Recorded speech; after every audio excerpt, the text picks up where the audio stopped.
Os oes gennych fesurydd dŵr ac mae'r bil yn uwch nag roeddech yn ei disgwyl, yna mae'n y rai pethau a fallai bydd arnoch eisiau gwirio.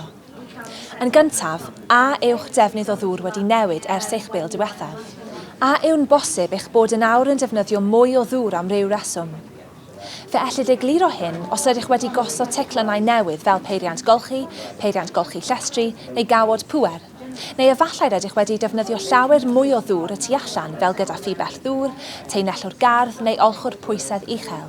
A gawswch chi unrhyw deulu neu gyfeillion draw yn aros?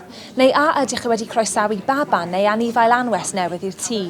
Unwaith eto mae hyn yn debygol o angen mwy o ddefnydd o ddŵr. A beth am eich plymwaith, fe a tapiau sy'n dyferu a phroblemau gorlifo arwain at gynnydd yn y defnydd o ddŵr, llawer uwch nag y byddech fwy na thebyg yn ei feddwl. A oes yna unrhyw waith wedi cael ei wneud yn yr eiddo yn ddiweddar?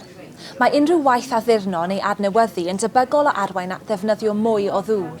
Os oes arnoch angen cyngor ynghylch ffyrdd o defnyddio llai o ddŵr, fe allwch wylio'n ffilm Dangoswch i mi sut i fod yn effeithlon gyda dŵr. Neu edrychwch ar ein gwefan www.dwrcymru.com.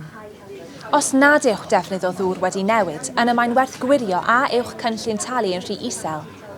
Neu, os ydych wedi hepgor unrhyw daliadau ar eich bil blaenorol, yna fe fydd y rhain wedi hychwanegu at eich bil nesaf.